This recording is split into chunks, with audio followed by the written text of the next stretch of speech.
आप अपनी प्रैक्टिस में शोल्डर पेन के साथ पुरुषों को ज़्यादा देखते हैं या महिलाओं को ज़्यादा देखते हैं? इन टोटल अगर देखा जाए तो महिलाओं को शोल्डर का पेन ज़्यादा होगा। अगर घर में भी कोई सामान उठाना है तो कहता है अरे ज़रा भैया को बुलाओ, पापा को बुलाओ। फ्रोजन शोल्डर हम बहुत लेमन टर्म में जैसे आपने कहा हम सुनते भी हैं, उसके सिम्टम्स क्या होंगे? फ्रोजन शोल्डर का ट्रीटमेंट है एक्सरसाइज एक्सरसाइज एक्सरसाइज। अगर आप एक्सरसाइज करेंगे तो आप 1.5 से 2 महीने में ठीक हो सकते हैं। आप एक्सरसाइज नहीं करेंगे तो 1.5 साल में भगवान अपने आप ठीक कर ही देगा। तो क्या ऐसे लोग जो रेगुलरली एक्सरसाइज करते हैं उन्हें फ्रोजन शोल्डर नहीं होगा? यूजुअली नहीं होगा। अगर आपको डायबिटिक है तो आपको हो सकता है। मैं पहले एक्सरे कराता हूँ, मैं फिर भी बहुत एक्सरे सारे कराऊँ। डॉक्टर सीधे एमआरआई वो कराते हैं। वो उनकी चॉइस हो सकती है, मेरी चॉइस नहीं, मेरे को नहीं पढ़ाया गया है। सेकेंड लाइन ऑफ इन्वेस्टिगेशन जो है इस एमआरआई, शोल्डर का अल्ट्रासाउंड होता है विच इज शोल्डर डिसलोकेट हो गया या कंधा उतर गया, तो आपने कोई भी फोर्स लगाया गिरे तो ये उतर गया, इधर उधर हो गया। इधर ज्वाइंट से हट के आ गया। कुछ लोग पहलवान से कंधा ठीक करा लेते हैं। It's a training, it's a trick. आपके पास कोई ऑप्शन नहीं तो आप जाइए। और सबसे बड़ी चीज़ ये है कि medical science is science of faith. आपको जिस पे भरोसा उस पर जाइए। कितने दिन वो आपको फॉलो करे, एक्सरसाइज करे, तो एक उम्मीद लगानी चाहिए कि इतने दिन में उनको सिग्निफिकेंट आराम आ जाए। मेरे पास मैक्सिमम 4 विजिट और वो ठीक हो जाएगा। मैं अपने पर्चे पे लिखता हूँ फॉलो मी और फॉरगिव मी। कोई बहुत डिफरेंट टाइप का होता है तो मैं फॉरगिव मी लिख देता हूँ। देखिए, कंधों पर बोझ हो तभी कंधों का दर्द हो ये कोई ज़रूरी नहीं है। कंधों का दर्द कई बार किसी बीमारी की वजह से और कई बार उम्र की वजह से भी हो सकता है। लेकिन क्या पुरुषों के मुकाबले महिलाओं में कंधों के दर्द की प्रॉब्लम ज़्यादा होती है? जबकि समाज ये मानता है कि बोझ तो मर्द के कंधों पर ज़्यादा होता है। कंधों का दर्द कब बीमारी है और कब छोटे-मोटे पेन रिलीफ मेजर से आराम मिल सकता है? कब जाके शोल्डर रिप्लेसमेंट की भी नौबत आ सकती है? शोल्डर रिप्लेसमेंट कैसे किया जाता है? आज आपके कंधों के बोझ को कुछ कम करने की कोशिश करेंगे। हमारे साथ डॉक्टर कौशल कांत मिश्रा हैं जो कि ऑर्थोपेडिक सर्जन हैं, जाने माने फोर्टिस एस्कॉर्ट्स हार्ट इंस्टीट्यूट में फिलहाल ऑर्थोपेडिक्स डायरेक्टर के तौर पर काम कर रहे हैं। जैसे मैंने कहा डॉक्टर साहब, ऐसा माना जाता है कि पुरुषों के कंधों पर ज्यादा बोझ होता है, एक सामाजिक सोच है। आप अपनी प्रैक्टिस में शोल्डर पेन के साथ पुरुषों को ज्यादा देखते हैं या महिलाओं को ज्यादा देखते हैं? इन टोटल अगर देखा जाए तो महिलाओं को शोल्डर का पेन ज़्यादा होगा। रीज़न बीइंग कि महिलाओं में आर्थराइटिस के चांस ज़्यादा होते हैं। रीज़न बीइंग कि महिलाओं का जो लाइफ स्टाइल होता है उसमें अगर डायबिटीज़ का मेल फीमेल में इंसिडेंस ज़्यादा है तो शोल्डर की प्रॉब्लम डायबिटीज़ वाले में ज़्यादा होती है। तो ग्रॉसली हम पुरुषों के ऊपर कितना भी कंधे पे बोझ हो, पर दर्द तो महिलाओं पे के ही ज़्यादा होता है पुरुषों रिलेटिवली। कोई ग्रेटर डिफरेंस नहीं है। बट अगर ये कहें कि 55% महिलाएं हैं तो 45% पुरुष हो सकते हैं। इसमें 3-4 बातें आई। क्या पुरुषों के कंधे ज़्यादा मज़बूत होते हैं? या ऐसे कह लें कि बोन हेल्थ बेटर होती है महिलाओं से? ये कह सकते हैं कि वो रिलेटिवली कंपेयर टू ग्रॉसली महिलाओं से ज़्यादा एक्टिव होते हैं, ज़्यादा फिजिकल वर्क करते हैं और समाज में एक्टिविटी का लेवल महिलाओं कंपैरिजन में पुरुषों का ज़्यादा होता है। यानी कि शोल्डर का मूवमेंट, अगर घर में भी कोई सामान उठाना है तो कहता है अरे ज़रा भैया को बुलाओ, पापा को बुलाओ। तो ये सारी चीज़ें कंधे के दर्द को मेल्स में रिलेटिवली कम करती हैं एज़ कंपेयर टू फीमेल। ऐसा मोटे तौर पे माना भी जाता है कि बोन हेल्थ या बोन्स जो हैं वो पुरुषों की ज़्यादा अच्छी होती हैं और मसल फ्लेक्सिबिलिटी महिलाओं की हाँ, ज़्यादा ये अच्छी होती जेनेटिक है। कॉम्पोजिशन है और उसके साथ-साथ हॉर्मोन्स की जो बात आती है, तो दोनों बातें मिलकर के ये होता है कि रिलेटिवली मेल्स की बोन हेल्थ बेटर होती है एज़ कंपेयर टू फीमेल, क्योंकि हॉर्मोन्स और मेनोपॉज़ की वजह से फीमेल्स की बोन्स में थोड़ी वीकनेस के चांस ज़्यादा होते हैं, चांसेस ऑफ ऑस्टियोपोरोसिस ज़्यादा होते हैं, chances of arthritis, rheumatoid arthritis उनमें ज़्यादा होते हैं और एक्टिविटी एक सबसे बड़ा फैक्टर है ये कि वो रिलेटिवली कम एक्टिव होती हैं, इसलिए उनमें बोन्स की प्रॉब्लम, स्पाइन की problem, in total in general orthopaedics की प्रॉब्लम मेल्स के कंपैरिजन में फीमेल्स में ज़्यादा देखी जाती है। तो क्या एक्टिविटी बोन हेल्थ को बेहतर कर सकती है? इस सवाल का जवाब भी जानेंगे, लेकिन आपने जैसे कहा कि आर्थराइटिस महिलाओं में ज़्यादा होता है इसलिए कंधों का दर्द भी ज़्यादा होता है, तो आर्थराइटिस महिलाओं में ज़्यादा होने की हार्मोनल इश्यूज़ के अलावा भी कोई वजह होती है? देखा गया कि जो रूमेटॉइड आर्थराइटिस होती है, यानी एज रिलेटेड आर्थराइटिस के अलावा जो बाकी आर्थराइटिस में मेजर तौर पे रूमेटॉइड आर्थराइटिस है, वो रूमेटॉइड आर्थराइटिस फीमेल्स में ज़्यादा होती है। इसलिए मैंने कहा बहुत मार्जिनल डिफरेंस है, ऐसा कोई ड्रास्टिक डिफरेंस नहीं है कि फीमेल्स में बहुत ज़्यादा और मेल्स में बिल्कुल नहीं है, ये गलत है। सब फैक्ट यह है कि मार्जिनली मेल्स में ज़्यादा है, फीमेल्स में कम है। और वो फैक्टर आर्थराइटिस, रूमेटॉइड आर्थराइटिस की वजह से एक, दूसरा एक्टिविटी लेवल 2, तीसरा अगर डायबिटीज फीमेल्स में ज़्यादा है तो डायबिटीज की वजह से कंधों, हम सिर्फ कंधे पे फोकस ज़्यादा अभी कर रहे हैं। In general bone health females की रिलेटिवली मेल्स के कंपेरिजन में कम अच्छी होती है। ओके, डायबिटीज तो फिर अगर पुरुषों में हुई तो उन्हें भी सेम खतरा है कंधे के दर्द का? जी, इन दोनों का क्या लिंक है? वो ऐसा देखा गया है कि जो पेरी आर्थराइटिस शोल्डर, कंधे का दर्द जो होता है, जिसको ले मेल्टम में हम कहते हैं कि कंधा जाम हो गया है, या फ्रोजन शोल्डर वर्ड आपने सुना होगा। फ्रोजन शोल्डर में कंधे का मूवमेंट सारे डायरेक्शन में रिस्ट्रिक्ट हो जाता है, उसको हम frozen shoulder in general layman language में बोलते हैं। उसके कॉज अलग अलग अलग हो सकते हैं, बट फ्रोजन शोल्डर, जिसको हम मेडिकल टर्म में पेरी आर्थराइटिस शोल्डर बोलते हैं, वो सबसे कॉमनेस्ट कॉज ऑफ पेन है शोल्डर पेन का। और वो ये देखा गया कि अगर हमारे पास 10 कंधे के दर्द के मरीज आते हैं तो उसमें से करीब 6 में डायबिटीज पाई जाती है। तो ये हम मान सकते हैं कि जो फ्रोजन शोल्डर है या शोल्डर पेन का जो इंसिडेंस है, डायबिटिक्स में रिलेटिवली ज़्यादा होता है as compare to non diabetic. तो अगर पुरुष भी डायबिटिक है उसको भी रिस्क उतना ही है? जी। ओके, तो डायबिटीज एक रिस्क फैक्टर हो गया। फ्रोजन शोल्डर हम बहुत लेमैन टर्म में, जैसे आपने कहा, हम सुनते भी हैं। उसके सिम्टम्स क्या होंगे? क्या पूरी तरह से कंधा जाम हो जाता है, और क्या राइट और लेफ्ट दोनों शोल्डर जाम हो जाते हैं?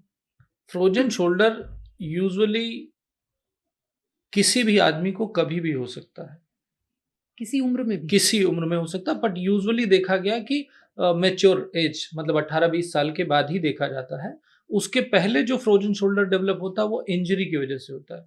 जैसे मुझे चोट लग गई, कंधे में चोट लग गई, मेरे को दर्द है, मैंने कंधे को मूवमेंट नहीं किया तो कंधा जाम हो गया, ये इंजरी इंड्यूस्ड हो गया। मेरे हाथ में प्लास्टर लगा, मेरे ये फ्रैक्चर हुआ, मैंने प्लास्टर लगाया, प्लास्टर की वजह से मैंने कंधे को मूव नहीं किया, कंधा जाम हो गया। तो कोई भी ऐसा रीजन जो आपके कंधे के मूवमेंट को रिस्ट्रिक्ट कर रहा है, चाहे वो दर्द हो, चाहे वो इंजरी हो, चाहे वो इमोबिलाइजेशन हो, इवन कार्ड, हम एस्कॉट में बैठे हैं, बिना हार्ट के कुछ होगा नहीं, ठीक है, तो कार्डियक सर्जरी के पेशेंट में भी देखा गया है, जिस तरफ से वेन्स ली जाती हैं या जिस तरफ पेशेंट को किसी एक तरफ फ्रोजन शोल्डर के चांस होते हैं, क्योंकि वो एक पर्टिकुलर पार्ट ऑफ लिम्ब को, चाहे राइट और लेफ्ट को, थोड़ा कम मूव करता है। तो the movement, restriction of the movement is a basic cause for frozen shoulder. आप ये कह रहे हैं अगर हार्ट सर्जरी हुई और अगर आर्टेरियल वेन ली गई है तो फिर उस हाथ का मूवमेंट रुक गया, तो वो अगर, और इत्तेफाक से अगर वो डायबिटिक भी है, जो यूजुअली हार्ट वाले होते हैं, तो वो फिर ये समझ लीजिए कि उसमें चांसेस ऑफ फ्रोजन शोल्डर बढ़ जाता है। यानी कि उसको सोचेगा कि यार यहाँ सर्जरी हुई थी पर दर्द यहाँ क्यों हो रहा है, कंधे में क्यों हो रहा है। और फ्रोजन शोल्डर की खास बात आती है, हर आदमी कहता है डॉक्टर साहब मेरे कंधे में दर्द नहीं, मेरे यहाँ दर्द है। अच्छा, मेरे यहाँ दर्द है। तो ये सबके समझने की बात है, inside the shoulder pain usually नहीं मिलता है, फ्रोजन शोल्डर का पेन हमेशा यहाँ आता है। दूसरा, सबसे बड़ी चीज ये होती है कि फ्रोजन शोल्डर, जैसा नाम ही बता रहा है कि आपका कंधा फ्रीज हो गया है, तो किसी एक डायरेक्शन में मूवमेंट रिस्ट्रिक्ट नहीं करेगा, आपके सारे डायरेक्शन में मूवमेंट रिस्ट्रिक्ट करेगा। अच्छा, पैन रिस्ट्रिक्शन ऑफ मूवमेंट बोलते हैं। यानी कि आप हाथ भी ऊपर पूरा नहीं उठा पाओगे, साइड से नहीं उठा पाओगे, पीछे भी नहीं ले जा पाओगे, ऐसे भी नहीं कर, सारे डायरेक्शन का मूवमेंट जब एक साथ कम होना शुरू होता है उसको फ्रोजन शोल्डर, और ये ग्रेजुअली होता है।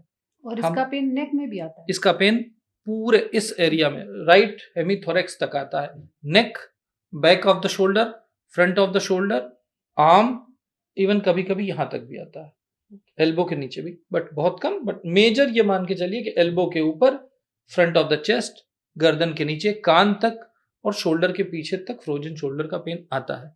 ये अर्ली स्टेज में थोड़ा रिस्ट्रिक्शन होता है, जिसको आदमी अवॉइड करता है, उसको लगता है कुछ हो गया, उसको थोड़ा सा रिस्ट्रिक्शन होता है तो कहता है अच्छा दर्द हो रहा है इतना करने पर, उसके आगे वो मूव नहीं करता। तो होता क्या है कि आपका पहले जो 60 डिग्री मूवमेंट है वो 50 से 40 से धीरे धीरे कम हो जाता है।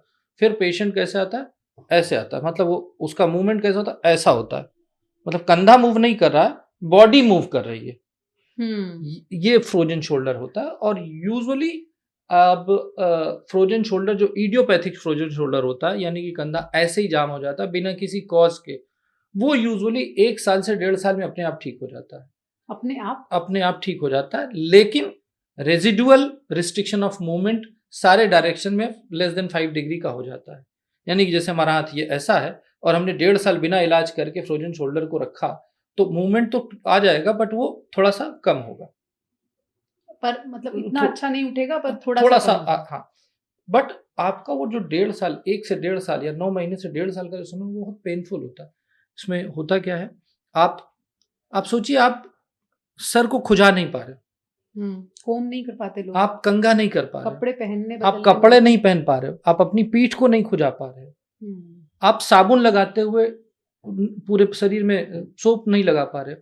और सबसे ज्यादा पेनफुल जो होता है वो नाइट में जो पेन होता है, यानी कि जब आप सोए हुए हैं और अचानक नींद खुल गई। क्यों? क्योंकि आपको फ्रोजन शोल्डर है। अगर आपकी नींद शोल्डर पेन से डिस्टर्ब हो रही है, इसका मतलब you are having the severe grade of frozen shoulder. कई लोगों को उस करवट सोने में भी दिक्कत होने लगती है। बिल्कुल, उस करवट लोग सोना अवॉइड करते हैं। तो अगर आपके नाइट का जो सोने का टाइम है, उसमें आपके कंधे का दर्द दिक्कत दे रहा है, तो you should go to your doctor. Frozen shoulder के उसके बाद क्या होगा कि कॉज आइडेंटिफाई किए जाते हैं। कॉज में पहला कॉज इडियोपैथिक, अपने आप बिना कोई कॉज नहीं निकलेगा, बट कंधा जाम हो गया, हो सकता है। ए। सेकेंड, चोट लग गई। बी, कोई सर्जिकल प्रोसीजर हुआ जिसकी वजह से आपका एक पर्टिकुलर कंधा इमोबिलाइज हुआ। डी, शुगर वाले पेशेंट, और किसी भी वजह से शोल्डर में इंजरी हुई है, तो फ्रोजन शोल्डर हो जाए। बैडमिंटन खेलते हुए स्पोर्ट्स इंजरी, लोग पंजा लड़ाते हैं, रेसलिंग में किसी भी वजह से कंधे में इंजरी हुई तो फ्रोजन शोल्डर हो सकता है। फ्रोजन शोल्डर का ट्रीटमेंट है एक्सरसाइज, एक्सरसाइज, एक्सरसाइज, एक्सरसाइज और एक्सरसाइज। लेकिन जब कंधा हिल ही नहीं रहा तो उसमें एक्सरसाइज कैसे करें? उसमें जो हम सबसे पहले तो, अगर कोई पेशेंट आता है तो हमारा रोल ये है एज ए डॉक्टर कि हम पता करें कि what is the cause of frozen shoulder. अगर कोई कॉज नहीं है तो उसमें डॉक्टर अपने एक्सपीरियंस के हिसाब से मेडिसिन प्लस एक्सरसाइज बताता है। अच्छा। यूजुअली मैं अपने पेशेंट को, अगर कोई पेशेंट आ रहा है और उसको नाइट क्राइज है, यानी रात में उसको तकलीफ हो रही है, रात में नींद खुल रही है, तो मुझे ये इनडायरेक्ट इंडिकेशन क्लिनिकली देता है कि ये मेडिसिन से ठीक होना डिफिकल्ट है, तो मैं उसके कंधे में स्टेरॉइड का इंजेक्शन देता हूँ जिससे वो ठीक हो जाता है। बहुत लोग स्टेरॉइड का नाम सुन के ऐसा लगता है जैसे बॉम्ब ब्लास्ट होने वाला है। ऐसा डरने की जरूरत नहीं, क्योंकि हम स्टेरॉइड खाने के लिए नहीं दे रहे। हम जो स्टेरॉइड खाते हैं वो पूरी बॉडी में फैलता है। जब हम कंधे के अंदर जॉइंट में स्टेरॉइड देते हैं तो आपकी बॉडी में स्प्रेड नहीं करता, वो कंधे तक ही सीमित रहता है। और लॉन्ग टर्म मेडिसिन से वो 1 या 2 डोज ऑफ स्टेरॉइड का देना बेहतर है। 1 होगा या 2 होगा, यूजुअली 1 या 2 इंजेक्शन में मेरे पर्सनल पेशेंट्स जो हैं 95% सक्सेसफुल हो जाते हैं, ठीक हो जाते हैं। एक बार लग के फिर दर्द चला जाता है, क्या होता है? नहीं, उससे पेन खत्म हो जाता है, इन्फ्लेमेशन कम हो जाता है, मूवमेंट बढ़ जाता है। एक्चुअली ट्रीटमेंट तो एक्सरसाइज है, पर आदमी को दर्द होगा तो एक्सरसाइज कहाँ से करेगा वो? बिल्कुल। ये मैकेनिज्म डॉक्टर को तो समझ में आती, मरीज को भी समझ में आनी चाहिए कि हम जो मेडिसिन दे रहे हैं वो मेडिसिन इसलिए नहीं दे रहे कि उससे फ्रोजन शोल्डर ठीक होगा ना, उससे आपको तकलीफ कम होगी जिससे आप एक्सरसाइज करोगे, और जब आप एक्सरसाइज करोगे तो आपका फ्रोजन शोल्डर ठीक हो जाएगा। ओके, तो अब इसमें 2 बातें हैं। एक तो ये कि जैसे आपने कहा कि इंजेक्शन लगा तो पेन रिलीफ हो गया, फिर आप एक्सरसाइज कर पाए, तो क्या ऐसे लोग जो रेगुलरली एक्सरसाइज करते हैं उन्हें फ्रोजन शोल्डर नहीं होगा? यूजुअली नहीं होता, यूजुअली नहीं होता। अगर उसमें इंजरी हुई है तो हो सकता है, वो किसी वजह से इमोबिलाइज हुआ कंधा या आर्म तो हो सकता है, या वेट लिफ्ट कर लिया, हाँ, तो वो तो इंजरी हुई ना। इंजरी हो गई। अगर आपको डायबिटिक है तो आपको हो सकता है, अदरवाइज आप अगर एक्सरसाइज कर रहे हैं, बैडमिंटन खेल रहे हैं, सारी एक्टिविटी कर रहे हैं, तो आपको फ्रोजन शोल्डर होने के चांसेस कम है। अब अगर मेरे पास कोई पेशेंट आया ओपीडी में और वो कहता है कि मेरे को 6 महीने से कंधा जाम है, तो मैं पहले एक्सरे कराता हूँ। एक्सरे ये ग्रॉसली मेरे को ये दिखाता है कि कंधे में कोई बोनी प्रॉब्लम तो नहीं है, कोई जॉइंट का प्रॉब्लम तो नहीं है। और ऑर्थोपेडिक्स का प्रिंसिपल है कि आप किसी भी दूसरे इन्वेस्टिगेशन पे जाने के पहले first investigation, line of investigation is X ray. वो नॉर्मल होगा, मुझे भी मालूम है कि 90% शोल्डर, फ्रोजन शोल्डर में नॉर्मल होता है, पर फिर भी एक्सरे मेरे लिए जरूरी है एज ए क्लिनिशियन। हम उसमें देखते हैं कि बोनी कोई प्रॉब्लम तो नहीं है, कोई इन्फेक्शन, ट्यूबरकुलोसिस तो नहीं है, कोई आर्थराइटिस तो नहीं है जो मुझे एक्सरे पे दिख जाएगी। आर्थराइटिस दिखेगा 100% दिखेगा, सिग्निफिकेंट, अर्ली स्टेज में। फिर second line of treatment investigation जो है, इसका बेस्ट इन्वेस्टिगेशन मोडेलिटी में कहूँ तो एमआरआई है। एमआरआई से हमें ग्रॉसली सभी कुछ पता चल जाता है, लेकिन इसका ये मतलब नहीं कि मैं एक्सरे नहीं कराऊं, मैं फिर भी एक्सरे कराऊं। डॉक्टर सीधे एमआरआई कराते हैं। वो उनकी चॉइस हो सकती, मेरी चॉइस नहीं, मेरे को नहीं पढ़ाया गया ऐसा। तीसरा, आजकल देखा है कि बहुत सारे लोगों में किसी भी वजह से एमआरआई नहीं हो सकता। अच्छा, ये इसमें बड़ा डाउट है, बड़ा कंफ्यूजन है। तो एमआरआई किस में नहीं हो सकता, इस पे मैं बाद में आता हूँ, बाद में पूछ लीजिएगा। अब इन्वेस्टिगेशन में एमआरआई इज सेकेंड चॉइस। जिन लोगों में एमआरआई किसी वजह से नहीं हो सकता, कुछ लोग क्लेस्ट्रोफोबिक होते हैं, वो मशीन में नहीं जाते, उनको प्रॉब्लम होती है, तो उनके लिए आजकल ओपन एमआरआई आ गया है। ओपन एमआरआई से क्वालिटी ऑफ एमआरआई उतनी अच्छी नहीं आती है, बट फिर भी एक ऑप्शन है। उनके लिए मैं मस्कुलोस्केलेटल अल्ट्रासाउंड, शोल्डर का अल्ट्रासाउंड होता है, which is one of the best modality to assess the function of your rotator cuff. कंधे का अल्ट्रासाउंड, लेकिन सबकी नॉलेज के लिए बता दूं, पेट वाला जो अल्ट्रासाउंड कर रहा है जरूरी नहीं कि वो कंधे का उतना अच्छा जानता हो। इसलिए मैं किसी के खिलाफ नहीं हूं, पर जिसको अल्ट्रासाउंड आता हो शोल्डर का, उसी से ही अल्ट्रासाउंड कंधे का। कंधे का अल्ट्रासाउंड हर कोई करता नहीं होगा। जी नहीं करता, कुछ स्पेशलाइज है, मैं नाम नहीं लेना चाहूंगा। दिल्ली में कुछ लोग हैं जो कंधे का अल्ट्रासाउंड करते हैं, मैं उन्हीं के पास भेजता हूँ इन केस ऑफ डाउट। कुछ ऐसी डिजीजेज होती हैं, कुछ ऐसी पैथोलॉजीज होती हैं कंधे की, जिसमें हमें मूवमेंट करके देखना पड़ता है कि कंधे की मसल्स, रोटेटर कफ, क्योंकि मोबाइल स्ट्रक्चर है, तो अगर कोई ऐसा इन्वेस्टिगेशन हो जो हमें मूवमेंट करते हुए मसल का मूवमेंट दिखाए, वो न एमआरआई दिखा सकता है, न सीटी दिखा सकता है, न एक्सरे दिखा सकता, वो अल्ट्रासाउंड वाला डॉक्टर दिखा सकता है। तो मेरे कुछ डॉक्टर्स, रेडियोलॉजिस्ट हैं जो मेरे बहुत अच्छे दोस्त हैं, मैं उनको थैंक यू कहना चाहूंगा, कम से कम वो मेरी हेल्प करते हैं इसमें। कंधे का अल्ट्रासाउंड हमने भी पहले कभी सुना नहीं है, अनकॉमन है। अनकॉमन है, पर हम तो कॉमनली कराते हैं, क्योंकि जितने मरीज उतना अल्ट्रासाउंड। जी, अब जैसे आपने कहा कि पहले आपने स्टेरॉइड दिया और उसके बाद थोड़ी मूवमेंट आई, उसमें पेन रिलीफ हुआ और फिर एक्सरसाइज करनी है। क्या वो एक्सरसाइज बहुत मुश्किल होंगी, लोगों को करने में मुश्किल होंगी, हर बार फिजियोथेरेपिस्ट के पास जाना पड़ेगा या घर पर भी की जा सकती है? पहली चीज ये, जो आपने कहा कि मैंने स्टेरॉइड दिया, मैं बड़ा क्लियर कह रहा हूँ, अगर आपका शोल्डर का पेन 3 महीने से कम का है तो मैं दवा दूंगा। अच्छा, दूसरे ऑप्शंस भी हैं? सेकेंड ऑप्शन पे, जब आपको रात में नींद खुल रही हो तो मेरा चॉइस है स्टेरॉइड का इंजेक्शन, पर स्टेरॉइड का इंजेक्शन का ये मतलब नहीं कि मैं आपको दवा नहीं दूंगा। दवा आपको दी जाएगी, दवा इन एनी केस चलेगी, इन एनी केस चलेगी। और इस शोल्डर, फ्रोजन शोल्डर के केस में जो मेडिकेशन है 4 to 6 वीक्स चलता है।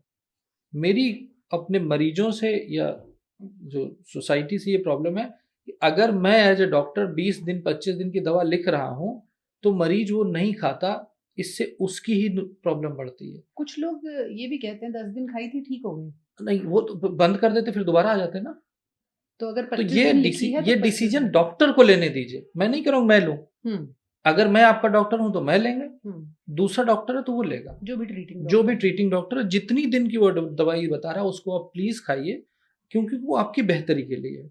अदरवाइज क्या होगा, आपको थोड़ा आराम हो, आपने दवा छोड़ दी, फिर आपका वो ड्यूरेशन बढ़ता जाएगा। और फ्रोजन शोल्डर में हमारा काम यह है कि जो आपका 1.5 साल का सफरिंग है उसको घटा करके हम 3-4 महीने में खत्म कर सकें, इसीलिए हम लोग। और मेन रोल एक्सरसाइज का है। एक्सरसाइज करने के लिए पेन कम करना है। पेन कम करने के 2 ऑप्शन है, एक आपका मेडिसिन, दूसरा आपका इंजेक्शन। और मैं दोनों को साथ में यूज करता हूँ। आइसोलेटेड इंजेक्शन के भी रिजल्ट उतने अच्छे नहीं है, आइसोलेटेड मेडिसिन के भी रिजल्ट उतने अच्छे नहीं है, इसलिए इंजेक्शन से कंधे में डरना नहीं चाहिए। मैंने आज तक अपनी लाइफ में किसी एक मरीज को मैक्सिमम 3 इंजेक्शन दिए हैं, वो भी मैंने कहा 95% लोग केवल 2 इंजेक्शन से ठीक हो जाते हैं। मोर देन 70% लोग लगभग एक इंजेक्शन से ठीक हो जाते हैं। ये डॉक्टर्स ज़्यादा उस मरीज पे डिपेंड करता है कि क्या वो मेरी बात मान रहा है, क्या वो एक्सरसाइज कर रहा है। अब आपने कहा कि फिजियोथेरेपिस्ट का कितना रोल है। अगर मेरा स्टाफ, मेरी सिस्टर्स ट्रेंड है शोल्डर की एक्सरसाइज कराने में, मैं यूजुअली सिखा के भेजता हूँ। पर मरीज अगर खुद एक्सरसाइज नहीं करेगा तो वो फ्रोजन शोल्डर से बरी नहीं हो सकता। तो जो फिजियोथेरेपिस्ट का जो रोल है बहुत इंपॉर्टेंट रोल है, लेकिन मैं उसको कहता हूँ वो कोचिंग का टीचर है, जैसे ट्यूटर है। वो रोज आके आपको कराएगा। जैसे शैतान बच्चा होता पढ़ता नहीं तो मम्मी पापा ट्यूटर लगा देते हैं, वैसे मेरे लिए फिजियोथेरेपिस्ट का रोल ट्यूटर का है। अगर बदमाश पेशेंट जो मेरी बात नहीं मान रहा है, यानी उनका काम कोच करने उनका काम कोच करने का है। वो कराएंगे, रिलीज करेंगे, रिलीफ करेंगे, और पेशेंट को उसके बाद भी मेरी क्लियर एडवाइस है कि कोई भी फ्रोजन शोल्डर का पेशेंट जो ठीक होना चाहता है तो मिनिमम दिन में 3 बार एक्सरसाइज करे, और एक बार एक्सरसाइज करने में करीब 20 मिनट लगते हैं। यानी 24 घंटे में 1 घंटे टोटल ड्यूरेशन होगा। अगर आप एक्सरसाइज करेंगे तो आप 1.5 से 2 महीने में ठीक हो सकते हैं। आप एक्सरसाइज नहीं करेंगे तो 1.5 साल में भगवान अपने आप ठीक कर ही देगा।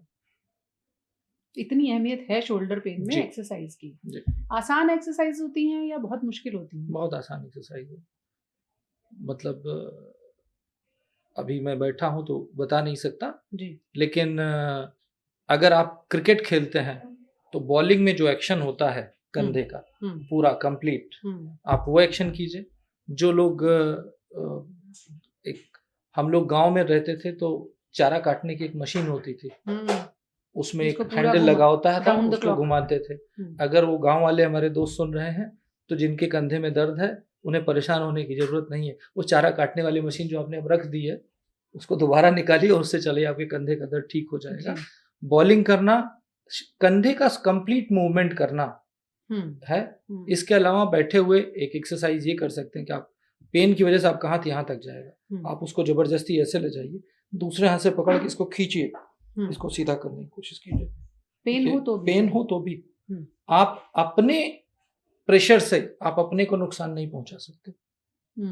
ठीक बात है। आप अपनी उंगली को टेढ़ा करके तोड़ नहीं सकते हो, कर ही नहीं सकते हो, कोई नहीं कर सकता, क्योंकि बॉडी आपको इनहिबिट कर देगा। तो कोई नुकसान दे इतना पेन सेल्फ आदमी कर ही नहीं सकता। इसलिए self exercise is better. Active exercise, जिसको हम एक्टिव कहते हैं, कि जब पेशेंट खुद करता है वो बेटर है एज कंपेयर टू कोई दूसरा करे।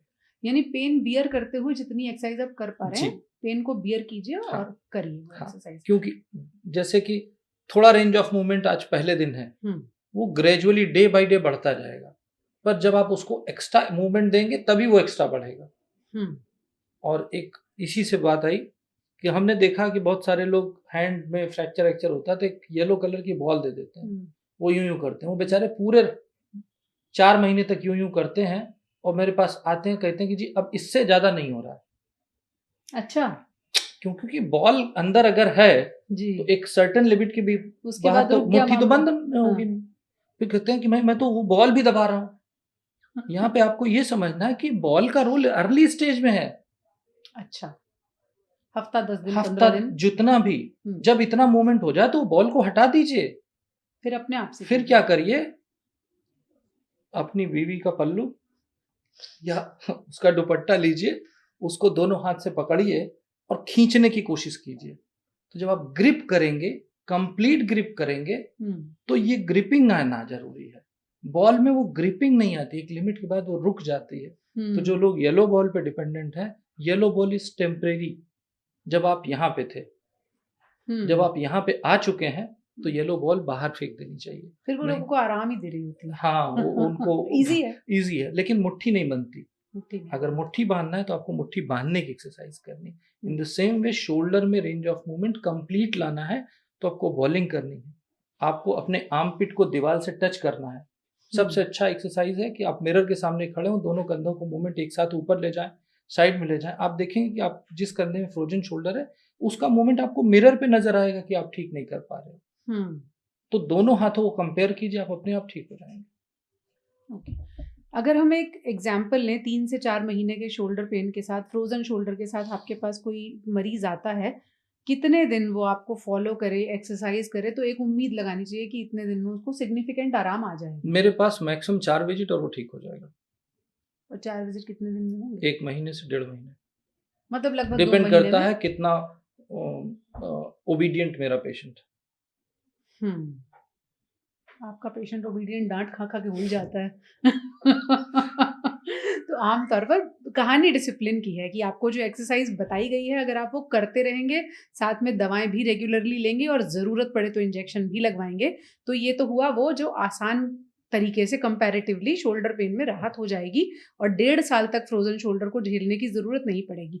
फिर भी क्या वो समय 1 डेढ़ साल लेगा अपना पूरी तरह से हील होने में? नहीं, यूजुअली ऐसा नहीं फिर होता। ठीक हो जाता ये है। फिर ठीक होता है, शॉर्ट ड्यूरेशन हो जाता है, 3 महीने, 4 महीने, 5 महीने में ठीक हो जाता है। और ओबीडियंस की बात बता दें, मैं अपने पर्चे पे लिखता हूँ फॉलो मी और फॉरगेट मी। कोई बहुत डिफरेंट टाइप का होता तो मैं फॉरगिव मी लिख देता हूँ। फॉरगेट मी और फॉरगिव मी। ठीक, क्योंकि क्या फ़ायदा? आप मेरे को फॉलो नहीं कर रहे हो, जी। तो फिर रोज़ आके यहाँ टाइम अपना भी वेस्ट कर रहे हो, मेरा वेस्ट कर रहे हो। हुँ। तो शोल्डर और any orthopaedic problem is 25% doctor, 75% patient. Exercise में मतलब बहुत सारी चीज़ें जी। छिपी हैं, अगर लोग रेगुलरली घर जी। के काम करते हैं, एक्सरसाइज़ करते हैं, आपने जैसे चारा काटने की मशीन का ही एग्ज़ाम्पल दिया। डे टू डे काम करेंगे तो शायद दिक्कतें कम मेरे होंगी। रिस्ट फ्रैक्चर वाले पेशेंट से पूछिए, मेरे हैंड फ्रैक्चर वाले पेशेंट से पूछिए। मैं सर्जरी के बाद कहता हूँ कल से आप सब्जी काटेंगे, अच्छा। मेल हो या फीमेल हो। हुँ। क्यों? क्योंकि सब्जी काटने में आपका वेट नहीं है, पर मूवमेंट पूरा हो रहा है। मूवमेंट है और अलग-अलग तरह का। अलग-अलग तरह का हो रहा है। एक हुँ। जो लोग सुन रहे हैं वो फॉलो कर सकते हैं। जिनके रिस्ट की सर्जरी हुई हो, जिनके हैंड की सर्जरी हुई हो और उनको फिजियोथेरेपी कर रहे हैं, वो कुछ नहीं, सब्जी वाली की छुट्टी कर दें और कुछ दिन सब्जी काटें। और दूसरा एक मूवमेंट बोल रहा हूँ कि रोटी बनाना, अच्छा। आटा मारना नहीं, हुँ। रोटी बनाना, ये भी एक एक्सरसाइज़ ये है। भी एक एक्सरसाइज है। तीसरा, ये वाला नमस्ते, हुँ। भरतनाट्यम वाला, ये वाला नहीं, ये वाला नमस्ते और ये वाला नमस्ते। अच्छा। अगर आप ये कर रहे हैं तो आपके रिस्क की आधी से ज़्यादा प्रॉब्लम सॉल्व हो जाएंगी इन ऑपरेटेड केस और नॉन ऑपरेटेड केस। मतलब डे टू डे लाइफ में भी अगर आप Yes. सीधे हाथ करके करते हैं, तो इससे समस्याएँ हल होती हैं। नहीं, नहीं, मतलब अगर आपका स्टिफनेस है तो। रिस्ट में स्टिफनेस है तो उसमें भी आराम होता है। अब आते हैं जिन लोगों को दवाओं से या इंजेक्शन से या एक्सरसाइज से भी फ्रोजन शोल्डर में आराम नहीं आ रहा, उनके लिए क्या विकल्प बचता है? इसका मतलब उनका एमआरआई नहीं हुआ या एमआरआई के हिसाब से जो डायग्नोसिस है वो ट्रीट नहीं की गई। क्यों? क्योंकि यूजुअली एमआरआई के बाद अगर रोटेटर कफ टेयर है, रोटेटर कफ टेयर, हाँ, रोटेटर कफ जैसा नाम ही पता चला, रोटेटर यानी घुमाने वाला। वो कंधे में जो सॉकेट और बॉल कहते हैं। सॉकेट और बॉल तो बोन में होता है, जी। पर कंधे को घुमाने के लिए एक पूरा स्लीव ऑफ मसल्स होती हैं, उसको रोटेटर कफ बोलते हैं। वो कभी कभी टेयर हो जाता है तो वो ठीक नहीं होता, फ्रोजन शोल्डर। अच्छा।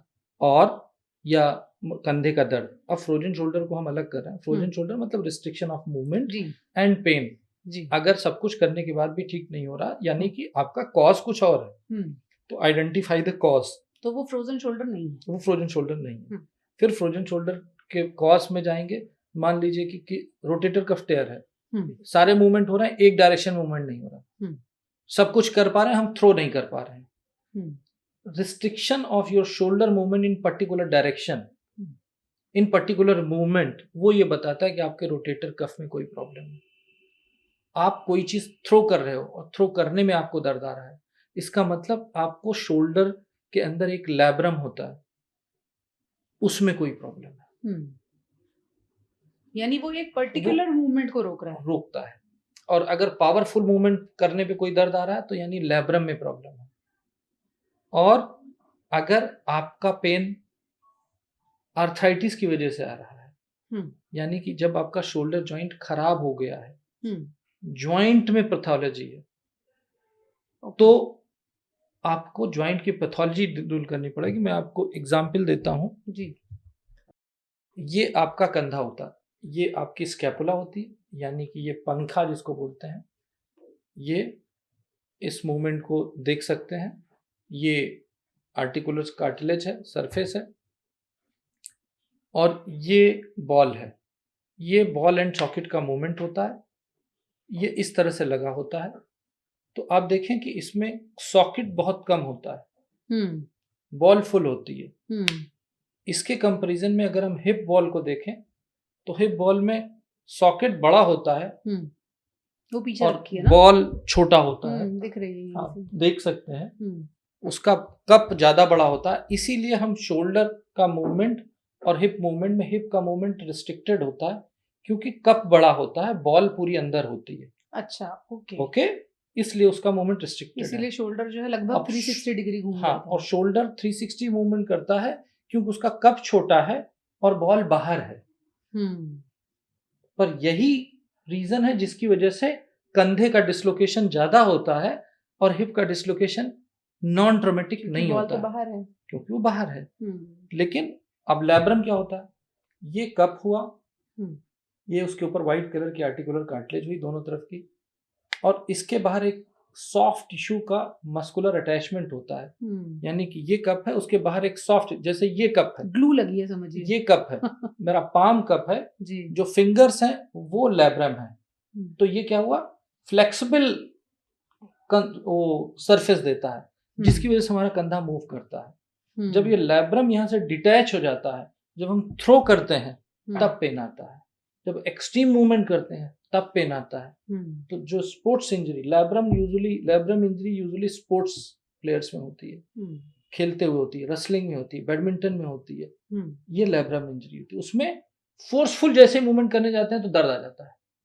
आपने पंजा लड़ाया, ताकत लगाई, दर्द आ गया, आपने थ्रो किया, दर्द आ गया, आप ऐसे कर ऐसे मारा, ये जो एक्शन है अगर ये है तो आपका लैब्रम में प्रॉब्लम है। आप सारे मूवमेंट कर रहे हैं पर ये मूवमेंट करने में दर्द आ रहा, यानी कि रोटेटर कफ में प्रॉब्लम है। तो ये कंधे में जो पर्टिकुलर मूवमेंट रिस्ट्रिक्ट होता है उसके पीछे क्या वजह होती है, और ये लैब्रम क्या है? लैब्रम ये है कि जैसे आप ये देख रहे हैं कि ये कप है कंधे का और ये बॉल है कंधे का। आप देखिए कप कितना छोटा, बॉल इतना बड़ा है। अगर इस पे रहेगा तो ये स्लिप होगा। तो स्लिप को बचाने के लिए भगवान ने इसके चारों तरफ एक सॉफ्ट कार्टिलेज बनाई है जिसको लैब्रम बोलते हैं। जैसे हमारे नी जॉइंट में मेनिस्कस होता है, वैसे ही कंधे में यहाँ से मार्जिन से चारों तरफ अटैच होकर के एक लैब्रम होता है। सॉफ्ट रबर का बॉर्डर, सॉफ्ट रबर का एक बैंड होता है चारों तरफ, जो इस एरिया को, जो फ्री एरिया दिख रहा है आपको, उसके चारों तरफ ये यूं बना होता है, जो उसको मूवमेंट के साथ साथ स्टेबिलिटी देता है, होल्ड कर रहा है उसको। जैसे जैसे ये हमारा पाम है, ये कप है, और ये जो फिंगर्स हैं जो इसको जैसे ये है, तो ये बॉल निकल जाएगा, इसको एज चाहिए। अब इसको रोकने के लिए जैसे मैंने फिंगर्स को कर लिया है, वैसे ही भगवान ने लैब्रम बनाया है। तो लैब्रम एक चीज हुई। अब बात आती है कंधा मूव कैसे करता है। कंधा रोटेट करता है मल्टीपल डायरेक्शन, उसके लिए जो रिस्पॉन्सिबल अपरेटस होता है उसको रोटेटर कफ बोलते हैं। अच्छा। जैसा नाम ही पता चल रहा है, रोटेटर एंड कफ। कफ मतलब एक स्लीव टाइप का होता है जो इस बॉल के चारों तरफ लगा होता है और डिफरेंट डायरेक्शन में रोटेट करता है। वो रोटेटर कफ की इंजरी भी एक रीजन होती है जिससे कंधे का पेन ठीक नहीं होता है। वो होगी तो कैसे मैनिफेस्ट होगा पेन? वो मैंने बोला कि जैसे कि लैब्रम का pain forceful movement, rotator cuff का मूवमेंट अगर कंप्लीट रोटेटर कफ टेयर है, कंप्लीट है भी होता है, हाँ होता है, तो आपका कंधा उठेगा ही नहीं। ये जो मूवमेंट है इसको डेड आर्म सिंड्रोम करते हैं। आप कोशिश करोगे, आपका कंधा उठ ही नहीं रहा जी। आपका कंधा यूं होगा थोड़ा, यूं होगा थोड़ा, यूं नहीं होगा। आदमी उसको यूं उठाने की कोशिश करता है धक्का दे करके बॉडी से, तरह से चिपका हुआ है। हाँ, यहाँ से वो लगता है कि नहीं मूव कर रहा है। वो मूवमेंट बॉडी से होता है, ना कि शोल्डर जॉइंट से। ये कंप्लीट रोटेटर कफ टेयर है। रोटेटर कफ में अगर कंप्लीट के अलावा पार्शियल है तो आपने ये मूवमेंट कर लिया ठीक है, पर ये मूवमेंट कर रहे हैं, दर्द आया, और फिर जब दर्द पकड़ के ऐसे ऊपर ले जाए तो फिर हाथ ऊपर चला गया, तो ये एक पर्टिकुलर ग्रुप सुप्रास्पाइनेटस टेयर। आप सब कुछ कर रहे हैं पर पीछे ले जा रहे हैं, दर्द आ रहा है, तो ये एक अलग ग्रुप का ट्रीटमेंट। क्योंकि रोटेटर कफ में 4 मसल्स इन्वॉल्व होती हैं। किसी भी एक का टेयर होगा तो जो मूवमेंट वो मसल कर रही है उस मूवमेंट में पेन होगा। पर्टिकुलर मूवमेंट में शोल्डर में पेन आ रहा है, रोटेटर कफ। फोर्स के साथ मूवमेंट में पेन, फोर्सफुल मूवमेंट में पेन आ रहा है तो लैब्रम। सारे मूवमेंट में पेन आ रहा है तो आइदर आर्थराइटिस और पेरी आर्थराइटिस फोर्ड शोल्डर। आप खुद डायग्नोज कर सकते हैं आपको प्रॉब्लम क्या है। जब ये डायग्नोसिस मेरे दिमाग में बन जाती है तब मैं एक्सरे कराता हूँ, तब मैं एमआरआई कराता हूँ, ये कंफर्म करने के लिए कि जो मैं सोच रहा हूँ या जो क्लिनिकली हमें मिला वो ठीक है। वही है। एक्सेप्शंस इसमें सबके लिए बता देता हूँ। कुछ सारे पेशेंट्स होते हैं जिनको मूवमेंट ठीक है, फैशन में एमआरआई करा लाए किसी वजह से, तो उसमें फैशन में कौन एमआरआई कराते हैं, बहुत सारे लोग आते हैं वो फैशन में एमआरआई कराते हैं जी। ठीक है, क्यों कराया, मेरा भी सवाल होता है क्यों करा, बोला मेरे हेल्थ पैकेज में था, हेल्थ उसमें था, तो अब नहीं मैंने सोचा कि मैं करा लेता हूँ। तो इंसिडेंटल फाइंडिंग भी कभी कभी पार्शियल टीयर, ये टीयर वो टीयर दिखा देती है। उससे कंधे में दर्द नहीं है पर मरीज के दिमाग में दर्द आ जाता है। यानी अगर आपको कोई क्लिनिकल सिम्टम नहीं है, दर्द तो नहीं हो रहा, तो आपके एमआरआई की रिपोर्ट में अगर कुछ भी है आप उसको नजरअंदाज करके डॉक्टर से मिलिए और जो वो कहे वो फॉलो करिए। बिना दर्द के किसी भी इन्वेस्टिगेशन की कोई वैल्यू नहीं इन ऑर्थोपेडिक्स। अच्छा, बड़ा क्लियर बता रहा। ओके, तो अगर एमआरआई में आ रहा है और कंधे में कोई दर्द नहीं है, वो भी कुछ सजेस्ट करेगा या वो ओकेजनल फाइंडिंग है? एंजॉय कीजिए जिंदगी को। ओके अब इससे पहले कि कंधे की सर्जरीज में क्या विकल्प होते हैं उस पे जाएं, एक बहुत कॉमन टर्म हम सुनते हैं, शोल्डर डिसलोकेट हो गया या कंधा उतर गया जी। ये क्या होता है और कई बार लोग कहते हैं हम खुद ही ठीक कर लेते हैं, इसको थोड़ा समझाएं। नॉर्मली जो शोल्डर का डिसलोकेशन होता है 99% ऑफ द टाइम इंजरी की वजह से होता है, गिरे और कंधा उतर गया। अच्छा, बड़ा सिंपल है, जैसा मैंने बताया, चूंकि इसका कप छोटा होता है, बॉल बड़ा होता है, तो आपने कोई भी फोर्स लगाया, गिरे तो ये उतर गया, इधर उधर हो गया, इधर उधर ज्वाइंट से हट के आगे आ गया। ऐसा होता है? ऐसा होता है। आप हमारे आपसे सीखा ट्विटर पे जाएं, शोल्डर का डिसलोकेशन कैसे रिड्यूस करते हैं, कोई भी कर सकता है, वो मैंने उसमें दिखाया हुआ जस्ट 30-40 सेकेंड्स में। अच्छा जी, ठीक। बट वो ये है कि केवल एंटीरियर डिसलोकेशन शोल्डर का आगे की तरफ होता था एंटीरियर, पीछे की तरफ होता था पोस्टीरियर, नीचे की तरफ होता था इंफीरियर, सुपीरियर होना चांस नहीं होता, बट फ्रैक्चर हो जाए तो हो सकता है। 90% के आसपास डिसलोकेशन एंटीरियर होते हैं, आगे की तरफ आ जाता है, और बहुत कम डिसलोकेशन ऐसे होते हैं जिसमें फ्रैक्चर भी हो जाता है, either there is a fracture of ball और फ्रैक्चर ऑफ कप, तो ये ट्रॉमेटिक होता है। अब जो आप कह रहे हैं कि कुछ लोग कहते हैं हमने खुद ही चढ़ा लेते हैं, उसको बोलते हैं हैबिचुअल डिसलोकेशन। ऐसा भी होता है? ऐसा भी होता है। कुछ बच्चे जो होते हैं, कुछ यंगस्टर्स होते हैं जो जिनकी हाइपर इलास्टिसिटी होती है, एक हाइपर इलास्टिक सिंड्रोम होता है। आपने देखा होगा हमारी उंगली इतनी हुई, कुछ लोग होते हैं दिखाते हैं उनकी उंगली यहाँ तक आ जाती है, तो वो लोग क्या करते हैं कि उनका कंधा डिसलोकेट करता है। आपने कभी देखा होगा रेड लाइट पे कुछ लोग होते हैं वो बिल्कुल यूं घुमा करके बच्चे यूं निकालते हैं, वो हाइपर इलास्टिक है, ठीक।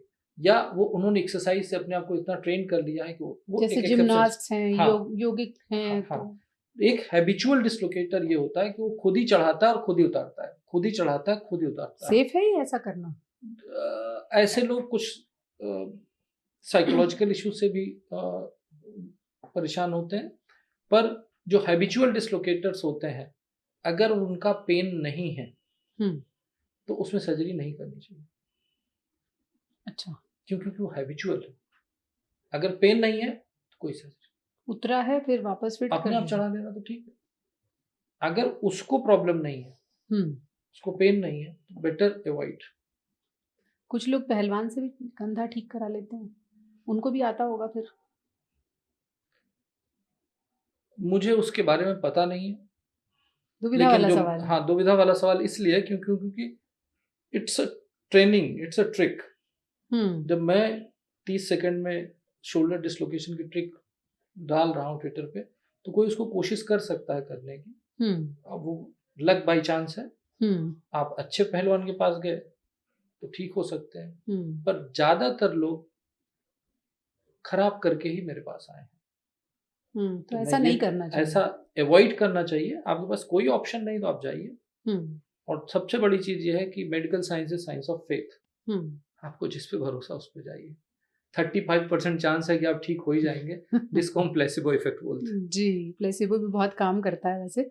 उसके बारे में फिर कभी बात करेंगे।